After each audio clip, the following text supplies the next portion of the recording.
Hi, this is where does M365 Teams and Copilot store your data, a deep dive. It might be called something slightly different involving friends on the door. I'm not sure.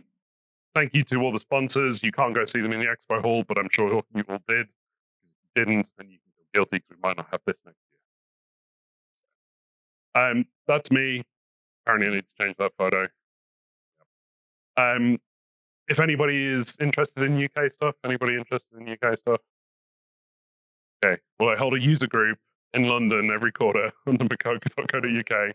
Anyone interested in podcasts? Not you. This guy and I do a podcast called 365 Explained. It's about half an hour. We pick a topic in the Microsoft stack and we try and explain it, and we generally don't succeed. But we talk to each other and no one else listens. It's kind of fun and unrewarding, like the rest of my life. I do a lot of stuff on LinkedIn trying to explain and highlight stuff out of Message Center, Roadmap, what have you. So if anybody is interested, that is where you can find me. So the agenda for today is where Teams and Friends hide stuff. Fairly straightforward, right? This is going to be a super straightforward presentation. So let's have a look at where Teams stores its data. It is broadly stored inside Exchange and SharePoint, because in M365, everything is SharePoint all the way down. Thank you very much for attending my talk. Anyone have any questions? Okay, so what we're actually going to have a look at, because I did a version of this last year. This is mildly the same as the one from last year, but obviously with the 2026 updates applied, which I did totally not ask Researcher and Copilot co-work to help me with figuring out. But there's some fun stuff I discovered in there. We're going to have a little look at where Teams primarily stores its data, and there's a few answers and there's a few edge cases that hopefully I will remember to put across when we're talking about it, because, joking aside, broadly speaking, it is inside SharePoint and it is inside Exchange, but there is nuance about what kind of a Teams channel it was, what kind of a user it was, what kind of a meeting you had, that changes slightly where things are stored. We're also going to take a little look into some of the geo-residency stuff around M365, things like multi-geo tenants. I forget the acronym. There's an acronym later on for where you can guarantee the processing of where your data happens. This is also where Copilot is becoming interesting, because there are things appearing under the Copilot banner of like Anthropic that we were joking about before, where that is starting to break some of this stuff as well. And that's why there's the extra service agreements and things. And then we'll finish off by having a little look at some of the audit logs, and I have spelled Purview incorrectly. No, that's entirely on Copilot. I have the mistake chicken. There you go. We'll finish up with just a kind of an overview of how Purview can help with looking at some of those data type things. So Teams. Let's start with not a quiz, but it's kind of a little question and answer format. I've got a table. Across the top, we've got the key places where stuff is usually stored. We've got the user's mailbox. We have a group mailbox. That would usually be an M365 group. We have some form of Azure service. We have some form of group SharePoint site, because when we're talking about groups, I'm meaning an M365 group. That is the security wrapper and container that can be Teams enabled. That is what a Teams team, standard Teams team is. And it comes along with its own little pool of SharePoint storage and its own little mailbox for keeping stuff in. We have OneDrive for Business, which is broadly speaking the user's OneDrive for Business, or a OneDrive for Business account associated with an end user, with a user account. It doesn't have to be a person. And then we have other. So one-on-one chats. Where do we think one-on-one chats are stored? Mailbox? Yeah, so they're stored primarily in the user's mailbox, but that is for auditing purposes. Fairly sure this is where I meant to remind myself on this. There's a little Azure service called the Cosmo DB that holds stuff that is transient, right? Because the Teams messages are fluid, they're happening, they're quick, they're real time. So actually what happens is they go through an Azure service, that is, where you're looking at them, and then they write out into the user's mailbox. And that is where, when we're in the Purview side of stuff, and we're doing compliance-based lookup, you go and look in the mailbox in the special folder that is hidden and tucked away. That is where that information comes from. But actually, when it's being used in real time, it's coming out of Azure for that. Channel messages, where do they get kept? Yep, so all three, depends. So if you're in a private channel, that gets written out into the user's mailbox.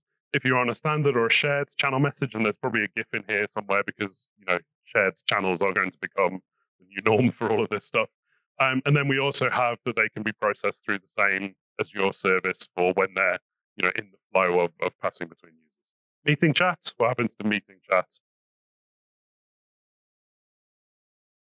That goes into the Azure service. Meeting CDRs go into the user's mailbox, and they also go into the group mailbox, depending on where the meeting was kept. So if it was a channel meeting, then it will go into the mailbox associated with the group that is associated with the team, which is associated with the channel. Hooray. Meeting files. So it depends, again.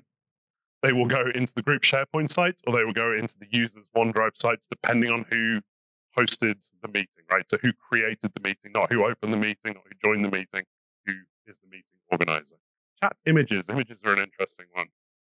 You paste a funny thing, you go to Giphy, you pull a Giphy out. Where do you think they live?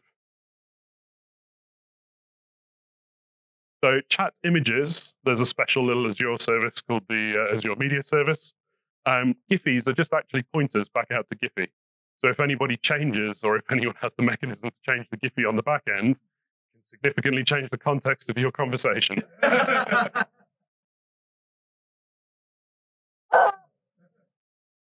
Meeting recordings. It goes against the initiating user, so the person who clicked record in the meeting, or it goes against the organizer into their OneDrive. What about meeting transcripts? This one used to dot around a little bit more. It's now been consolidated and it's consistent. That is stored with the meeting, okay? And only if you are the organizer or the person who has responsibility for it can you kind of get rid of that. Otherwise, it gets copied around if you copy the meeting file around. A little bit of bonus information. There are a few kind of deep dive slides in here. I figured it kind of just adds a little bit of color as we go along. But like I said, this has been standardized quite nicely over the last few years, that we now have the transcript being held along with the recording and other sort of auxiliary meeting information. You can, in SharePoint, in PowerShell, block the ability to download files, or like the recordings of a meeting.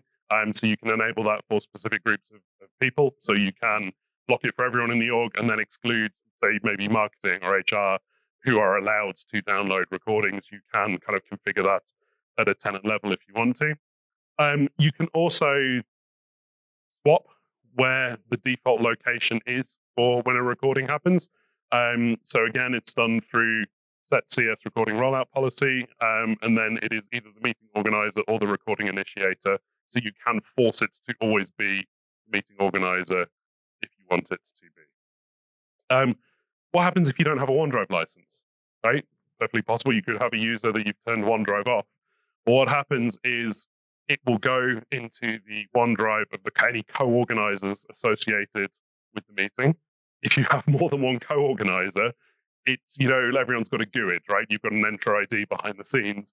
It goes by the numerical value of the Entra ID to pick who is the top person that owns the thing for that. Otherwise, it will go in one. That's proliferation of data. But that's where you can build cool stuff using Power Automate or Flow if you need to push those things further if you want to. But no, it will only go into one. What happens if you don't have any of those? There's this thing called the async media storage that will hold on to it for a period of time. It will hold on to it for 21 days, and it won't try and write that back to anything else. So if you then go, oh crap, and give someone a OneDrive license, it won't then move it into one of the others. It's like, at the time that I tried to save this, I wasn't able to put it anywhere. So I'm going to keep it in this little transient area, and then I'm going to bin it off if no one does anything with it. You can still, move it after the fact. But you know how in OneDrive you get the little recycle bin and you get the notifications from Teams saying like this meeting was, or shipped from SharePoint, this thing was deleted because there's a default kind of retention period applied to it. And you won't get that on the async side. So you need to kind of catch that if you want. All of that, there is a source URL down the bottom if you get hold of these slides afterwards that you can go and have a little look at and tell me that I'm a liar. Other stuff to do with meetings, files, Teams phone. What happens with a town hall meeting? Town hall's the replacement for live events. So it goes into SharePoint Embedded. Everyone familiar with SharePoint Embedded? I hope not, because we're going to talk about it. MTR meet nows. That's an interesting use case. You've got an MTR in a room, you walk in, you hit meet now. What happens to the recording for that? That will go into the OneDrive for Business account for the meeting room.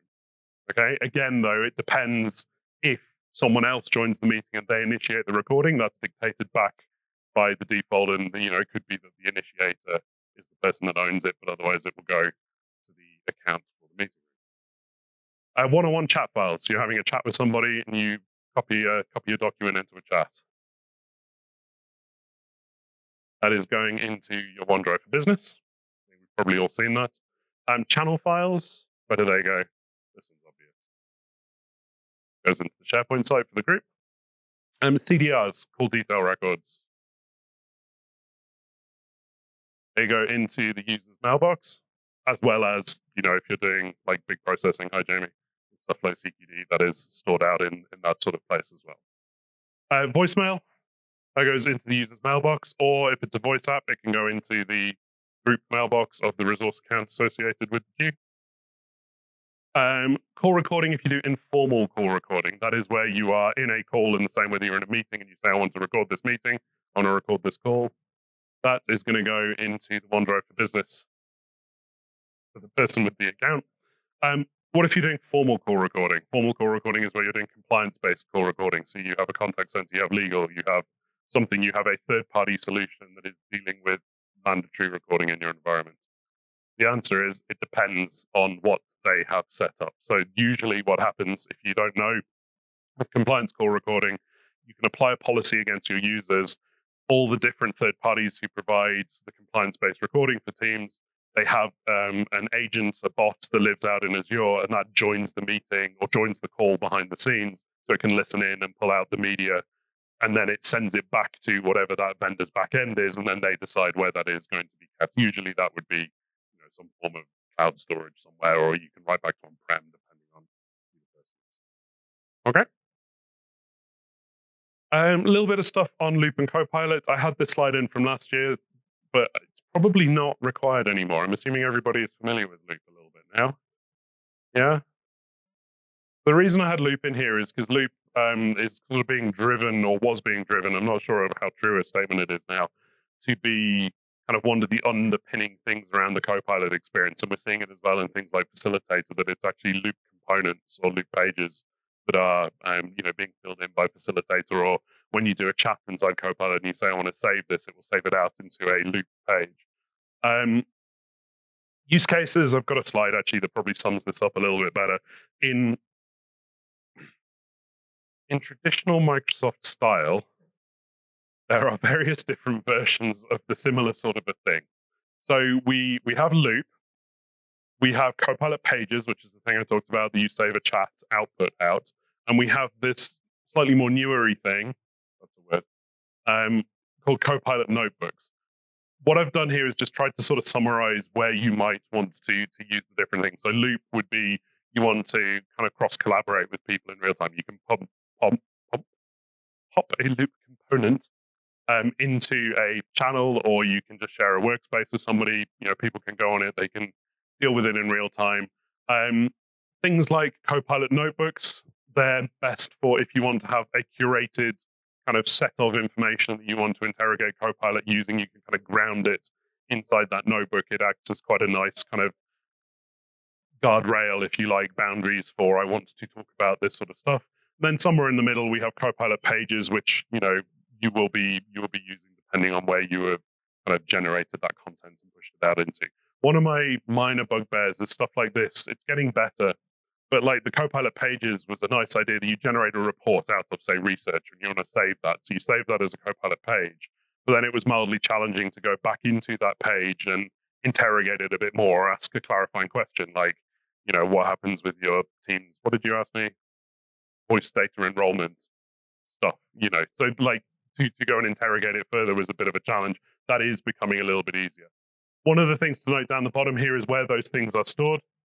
So if it is a Loop component, it depends where it has come from. In fact, we'll have a look at the next slide, which has a little bit more of this stuff. If the Loop component is generated outside of the Loop application, there is a kind of rule of thumb that it will go into the user's OneDrive, and it will be shared out to whoever it is that needs to have access to it. If collaborative storage isn't available, other way around, it will go into a group storage if group storage is available. So if you're posting something into a channel, there is a M365 group with a SharePoint site, it will store it into that SharePoint site. If that isn't available because it's in a one-on-one chat or it's something else that we're doing, it will go into the user's OneDrive and then it'll be permissioned appropriately to go out at that point. If you are creating stuff inside Loop, it will go into a Loop workspace, broadly speaking. You can share workspaces with other people. They are running on a thing called SharePoint Embedded, which we'll touch on a little bit later. You do have a personal workspace. The first time you go and look inside Loop, there'll be like a little custom one you can create, other workspaces if you want to. The mistake I made when I first was using Loop was I was making workspaces as a way of curating or containing these pages and notes and entities, because I was using it in the same way that you use OneNote, where you have a notebook, you have sections, and you have pages. You don't have to do that in Loop. Like what it's actually doing is creating another SharePoint embedded site behind the scenes to sit with your workspace. So unless you need to have like a little boundary around that stuff, just pop it in your own kind of workspace inside Loop and deal with it from there. So this is the kind of formal table of where these things are stored, depending on where you are running them. So Loop app, Copilot pages, and notebooks, they get stored into the Loop workspace that you have. If it is placed inside a Teams channel meeting or a Teams channel, it goes into the meeting folder or in the channel folder. If it's in private chat, et cetera, et cetera, et cetera. So, it's kind of, you can see the direction that they're heading with this stuff. It does broadly make sense. Let's talk about SharePoint Embedded.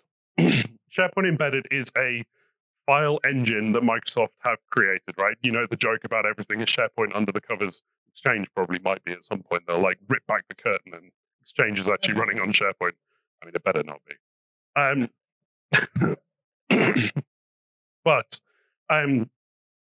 SharePoint is kind of the engine that drives a lot of the storage, right? So OneDrive is a modified version of SharePoint. All of the stuff, chat channels, everything. You've seen half the stuff up there is SharePoint that we're using. So SharePoint Embedded is a mechanism to tap into all of that good file management infrastructure that Microsoft has in the way SharePoint handles stuff, but it is available through API access only. So you can't kind of hook into it yourself. You have to hook into it through an API to be able to talk to it. It means you get all the good stuff around sharing controls, so all the permissions, all the stuff inside your tenant, write access, who can change stuff, who can edit stuff. You get all of the compliance and Purview tooling, because it is still a SharePoint kind of body entity inside your tenant. And you could use it to interrogate stuff through Copilot, because it is part of that, so it can be indexed into your semantic index, and therefore Copilot will respond from it. Because it's only accessible through the API, it means you can only get at it through whatever application you have written or is using that is sitting on top of the SharePoint embedded.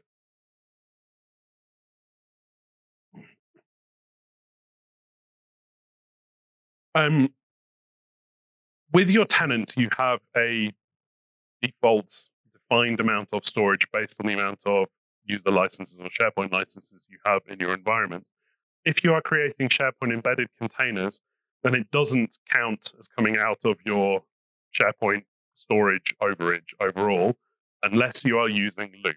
If you are using Loop, which is using SharePoint embedded behind the scenes, then that is coming out of your tenant's SharePoint usage. It does count as being part of that, so just kind of be aware for it. The reason that it doesn't come out of the tenant storage if you go and build your own SharePoint embedded, which you're perfectly entitled to do, there are mechanisms in Admin Center or through PowerShell to generate an SPE instance, then it is billed by storage API or egress of data, depending on which of those factors are more orientated for what you're wanting to do with it. But again, Loop usage is covered by your M365 stuff. So even with Loop, you're not having to pay any extra stuff. It is just using it behind the scenes. You can go and find it inside the SharePoint Admin Center.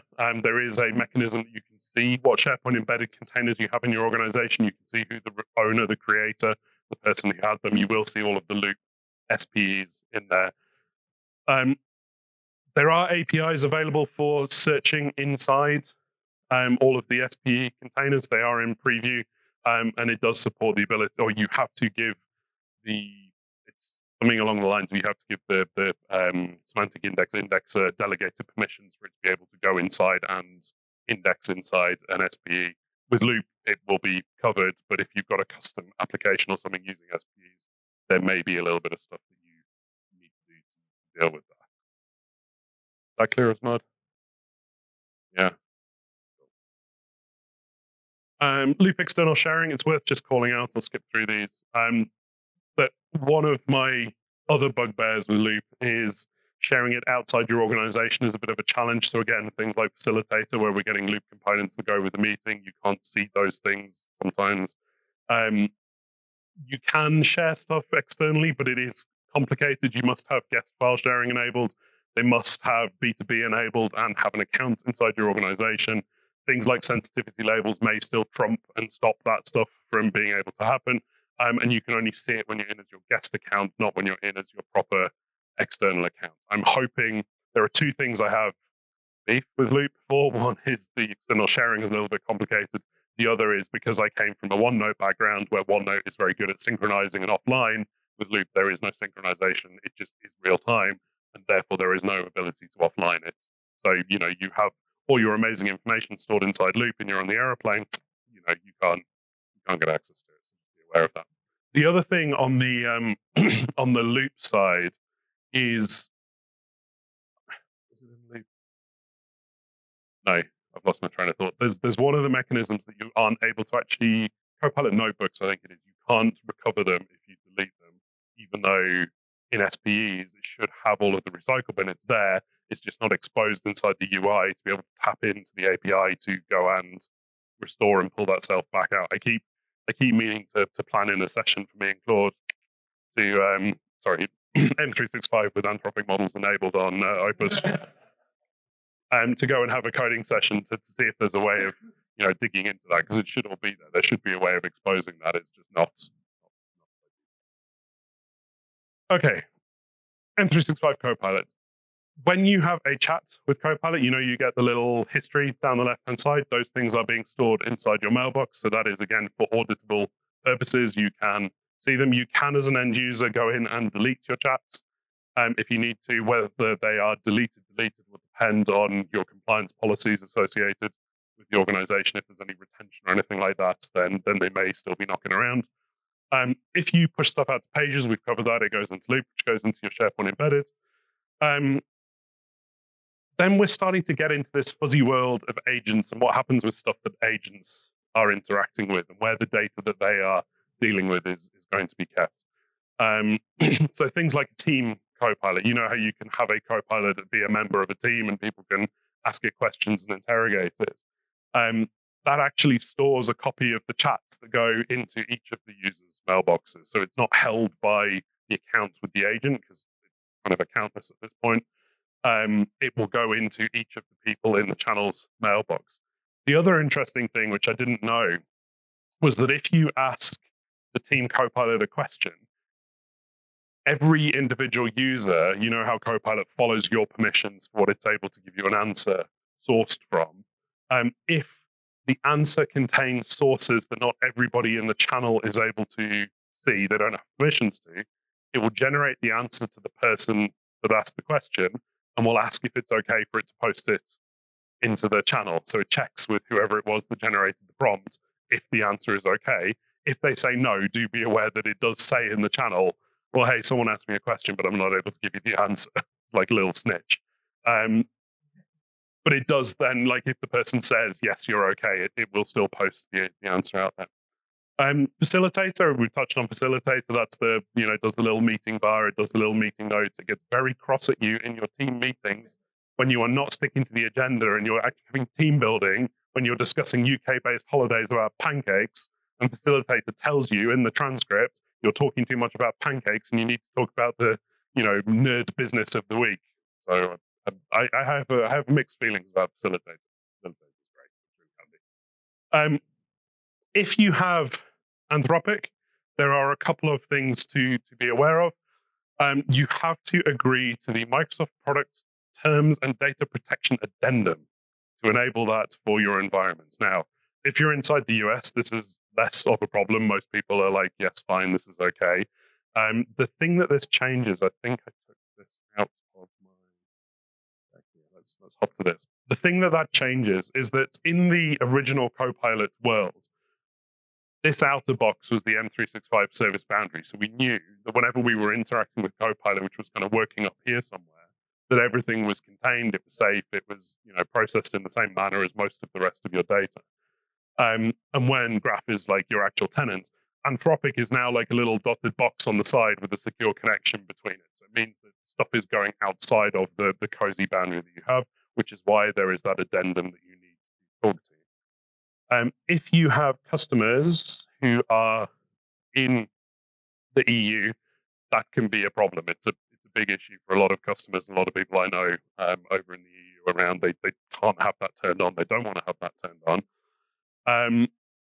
There used to be the enablement of those models was tenant level only. You could only turn it on at your org level, so it was either on for everybody or off for everybody. As of about 3 weeks ago, there is now the ability to have a toggle based on specific users or groups of users. So you can now, if you have multi-geo, turn it on for users outside of the EU, or you can turn it on for IT users, or turn it on for people and leave it off for HR or whatever it may be. You have a little bit more flexibility with that. The other thing that is interesting that was turned on similar sort of a time frame is this thing called flex routing for Copilot. Flex routing is, I would imagine, because Microsoft is starting to have issues with capacity in data centers at certain times of the day as usage is going up. There's only so many GPUs and forests you can burn for building. No. For being able to get capacity for running these things, right? If you have a new tenant and you spin up a new tenant from now, flex routing will be enabled by default. If you have a pre-existing tenant, your default should be that flex routing is off. But do have a look in Message Center and you will see a Message Center item telling you, and go and check. What flex routing means, again, it's more of an impact if you're an EU customer. We're not part of the EU anymore. If you're an EU customer, what flex routing would mean is that in busy periods, if you had flex routing on, it would go over to a US or a non-EU data center for processing, and you would get your response back. If you have flex routing turned off, it has to stay inside the region, the area that you have your tenants, your default environment for, so it keeps it as it was 6 months ago. So it's a neat feature. I see why it's there, but you just need to be aware of these things might be changing.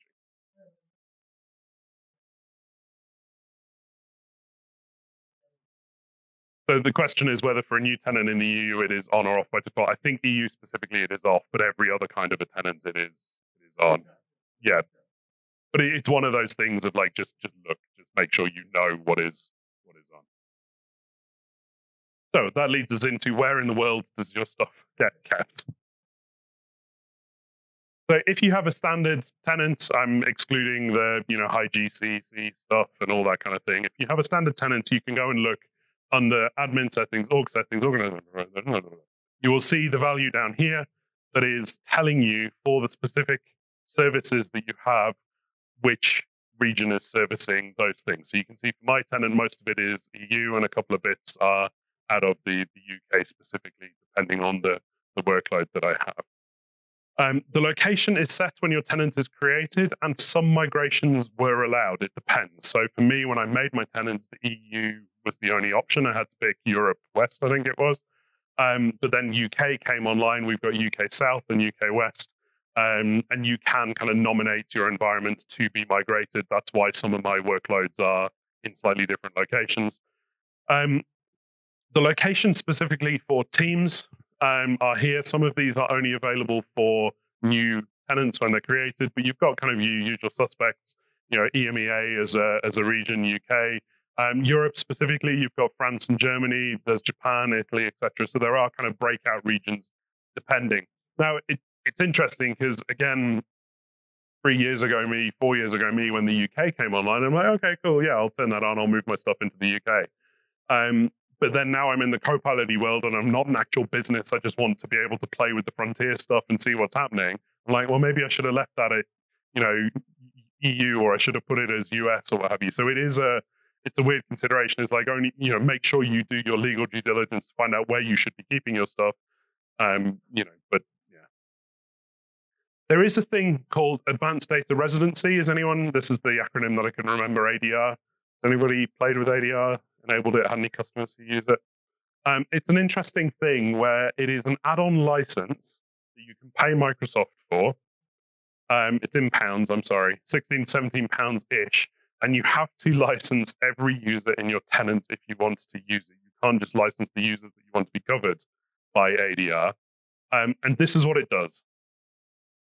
Microsoft makes commitments, an extra commitment, to store certain customer data at rest in the applicable local regional geography for eligible customers that purchase ADR. We really promise that we will keep the data in the place that we said we were going to keep the data for 16 to 17 pounds. Yeah. Like, fine, I get it. I do get it. There are some organizations that this is incredibly, important for and what have you, and that's what this license is for. It is just guaranteeing. Like, I would love to see if one of those ADR customers then got the message center saying, "Hey, we turned on Anthropic and we turned on Spill for your Copilot processing." I'm assuming that's not happening. Kinda, yeah.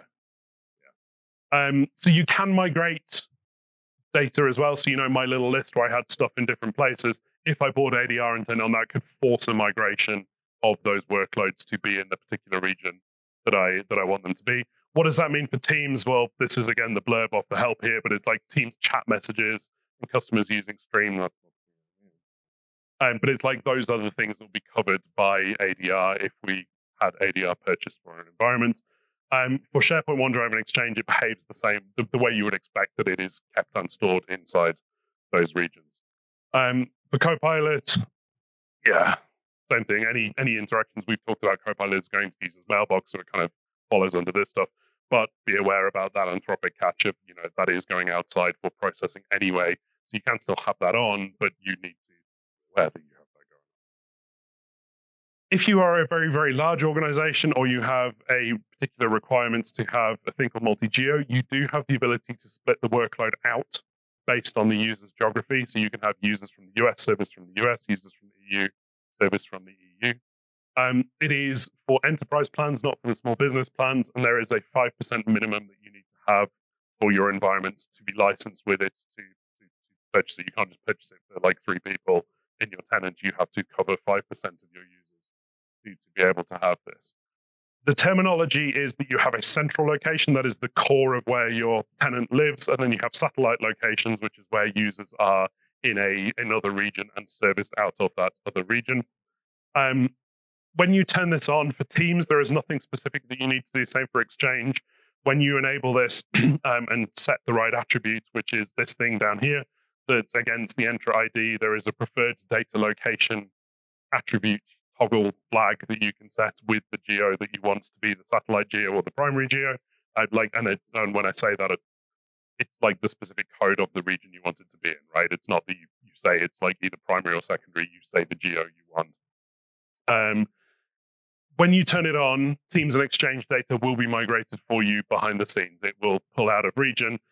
With SharePoint, you do need to be careful because your tenant has its SharePoint URL, right? That is going to be going to your central location. If you need users to be accessing SharePoint out of one of the satellite locations, there are considerations of making sure you have different URLs for those different SharePoint instances in those satellite locations so that users are routing to them. Now, normally that would be you'd have a landing page and then that links off to the team sites or wherever, and you don't need to think about it, but just, it's a static thing. It's a URL. Like we can't change that sort of stuff. Multi-geo with Teams. When you create a new user, it will obey that PDL attribute that we had set on the previous thing. So as part of your user provisioning process, you would set that preferred data location, and that is where the user is then provisioned. For existing users, if the PDL changes, then it will migrate them, and it will kind of do it behind the scenes. That migration covers chats, channel chats, images, and user files, depending on what's happening with OneDrive. So we have to have OneDrive migrating, but then the stuff inside it to be migrated. migrates as part of it, right? And the migrations get queued up, and you can view them and see what's happening by going and looking inside PowerShell. What happens if you've got multi-edge cases? What happens if I'm set to be a US user and Zach is set to be an EU user? What happens to our data, for our shared things? So in a one-on-one chat, it follows the location of the person who initiated the chat. So if I started the chat, it would go to my location. If Zach started it, it would go to his. If it is a team, then the M365 group has its own PDL, right? And at creation time, it takes the PDL of the user who created the group. So again, this kind of makes sense, but it's all the sort of stuff that you don't think about until you end up in this sort of a situation. You can change the PDL for a group. You can go in and edit it, and it will deal with this migration stuff. Apart from SharePoint, where if there's any SharePoint content there, you do need to migrate manually, and that's back to your URL schema of where things are going. Okay, does that make sense? Is anybody vaguely ever likely to use multi-geo? 5 minutes well spent. Okay, Copilot searching and graph. We've seen this diagram. We know what this diagram is. This is fine.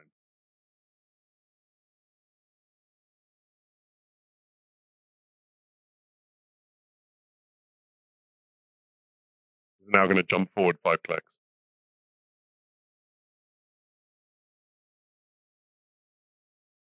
This is a Surface 12-inch, my first ARM laptop, and it is awesome. But occasionally, it will do this little kind of sticky thing. Yeah. Okay, graph. It's because there's these big rendery diagrams on it. I won't stick to these. You know what graph is, right? Graph is the thing that connects you as the user to all of your stuff. I love that diagram. That one's really cool. It's like when you do stuff, it goes to Copilot. Copilot goes to a graph and pulls all this stuff out. One thing I will mention is that WorkIQ, I haven't got anything about how WorkIQ maybe changes any of this. I'll be interested to see if I need to make any changes here. But WorkIQ is what happens when you ask Copilot something is it goes and searches through the semantic index. The semantic index is looking at the relationships between words inside a document to give it a weighting for how relevant a source that might be to whatever a query you have made. It is an index that sits at the organizational level, and it is protected by graph permissions. So there is one index that everybody in the organization is sharing. Although I don't know actually if you're on multi-geo, whether there's multi-geo, that's a thing I probably need to look at. Do not ask me that as a question. We'll have a little look at how that might work. It is protected by graphs, so that means that when it goes and queries inside the semantic index, it looks at what I am allowed to see out of those results, that only the results that I am allowed to see come back to me. It is reliant on the SharePoint search index for indexing the content inside your OneDrive and inside your SharePoint sites. And you do have the ability to do kind of selective removal of this stuff. The thing I was talking about with WorkIQ is then sitting on top of this, applying a little bit more intelligence to that. So semantic index is, like your old style Google query search of these words, go find me some stuff, come back with it. WorkIQ is kind of helping join a little bit more of those dots around, like, this is to do with stuff that I always have an interaction with my boss is handled this way with this kind of data, and stuff that I have with Zach is this kind of data in this kind of a way. So it's a way of adding a new layer of intelligence. I don't know where that is stored, whether that is extra tables in the semantic index or whether that's a whole nother thing, but that'll be a fun thing to find out. Another little bonus slide. This one was quite interesting. This is slightly old because this was talking about using, what was the phrase? It was like plugins for Copilot. You remember when we had plugins where everything turned agentic? But it was just, it was an interesting snippet. That was something I hadn't really considered until I kind of found it and had a look at it. But when the user is asking Copilot to do something, and you have web search enabled, it uses the Bing API for that, right? So it takes your query, it passes it, it goes out to Bing, and it comes back with the results of whatever searches it's found.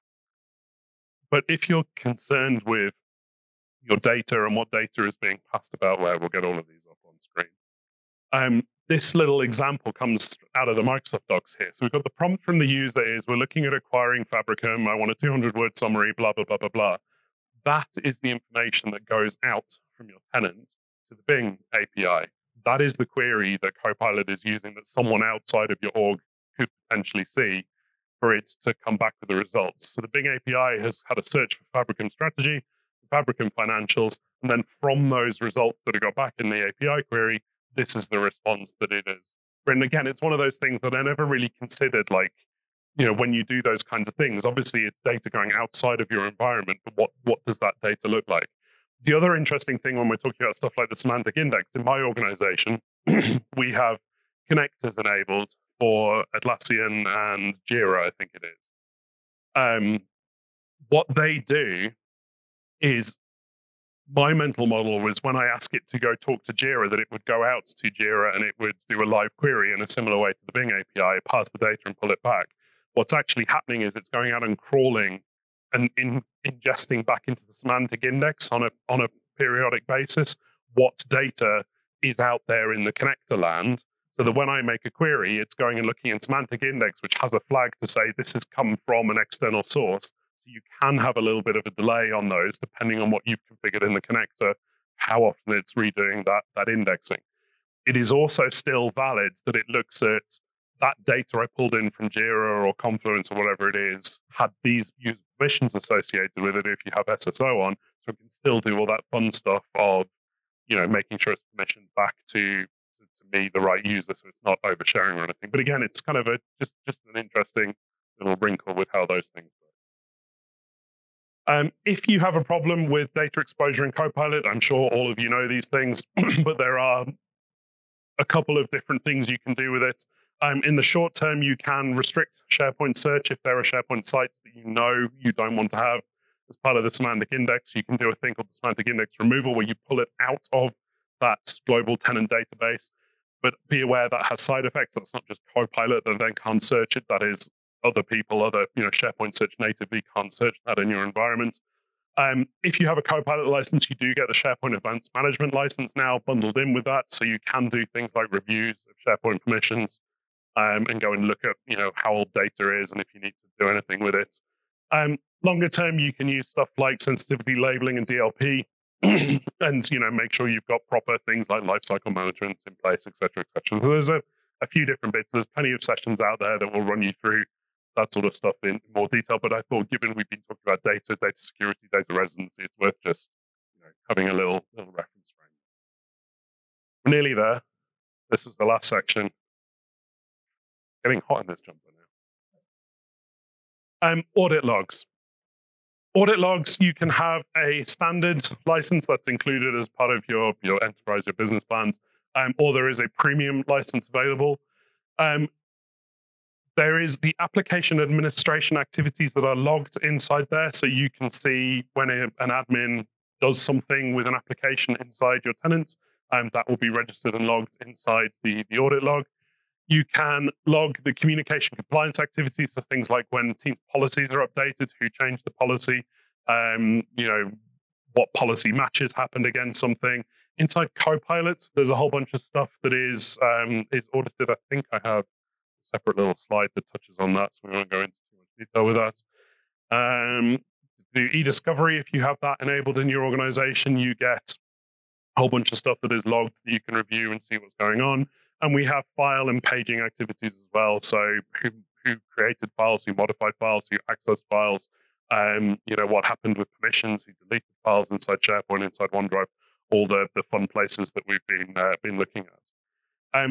If you have premium, I believe it is a 1-year log period that you can keep.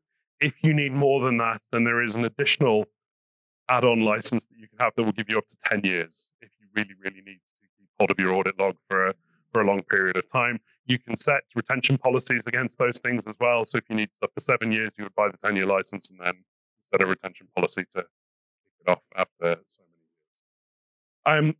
Interesting in Copilot, the sort of stuff that you can log, there is an attribute called the app host that is logging where the Copilot interaction happened. So Word, Excel, Teams, etc., etc. Added in 2026 was Office Copilot Notebook and Office Search Answers. are extra interfaces that you can use for getting into Copilot. There's other stuff that's logged against that as well. So things like the agent ID, if it was an agent you were interacting with as opposed to plain out of the box Copilot, what accessed resources. So, when you get your sources back in the results, they will be audited as well, that these were the sources that came back with a particular message. It does have a friendly name. So if you want to go have a look in Purview, it is called interacted with. That is what you want to filter by.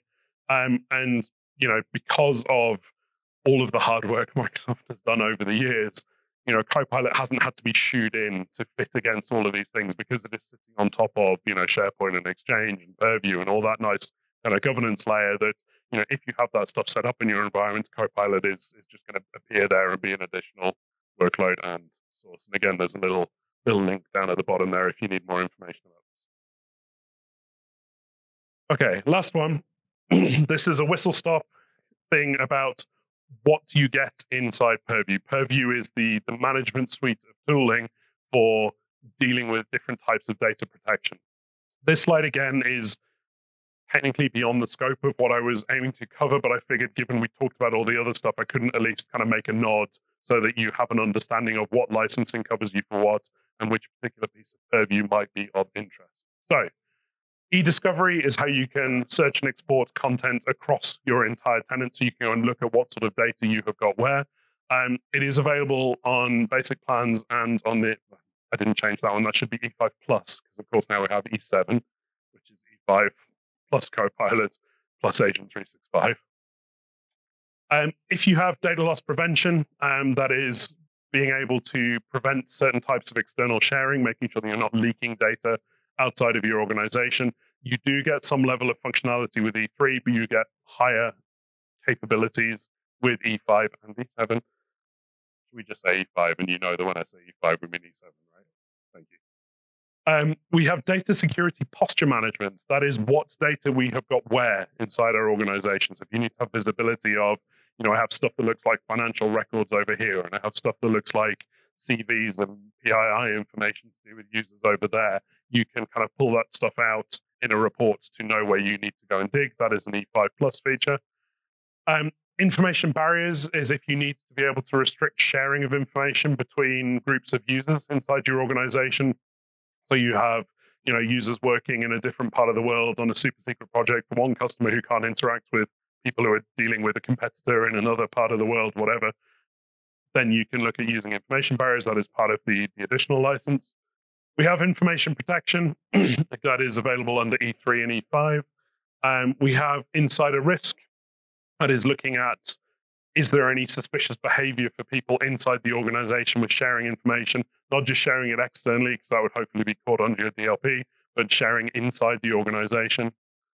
We have PIM, that is the ability to do elevation of user accounts with administrative permissions on demand.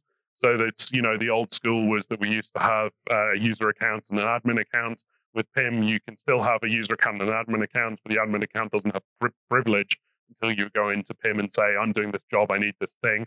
Or you can potentially not even have the admin account, you can just have your normal user account that you then elevate for 30 minutes, 8 hours, whatever it may be. And then we have data lifecycle management that is dealing with, retention, deletion, all of that kind of fun stuff where we need to make sure we either don't delete something or we definitely do delete something based on the kind of data that it is. And that's where information protection comes in, where we have things like sensitivity labels and we can categorize and look at the kind of data. Okay. So everyone remembers this, right? Where's our data get kept? It's kept inside Exchange, and it gets kept inside SharePoint. But seriously though, that's kind of the end of the thing, other than I'll see what Copilot's answered about your question around voice enrollment.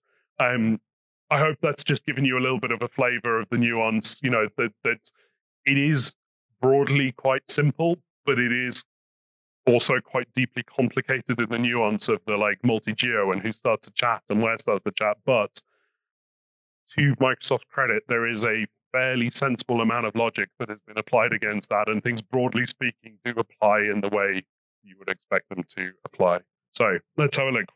I asked researcher and I asked Oh man, so research has done the classic researcher thing of it's like, what kind of a report and an answer would you like me to do?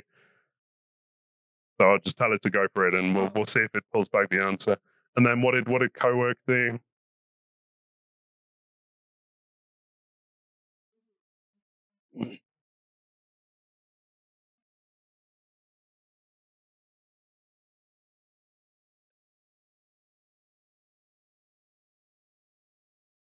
Yeah, I don't think that's giving us a good answer.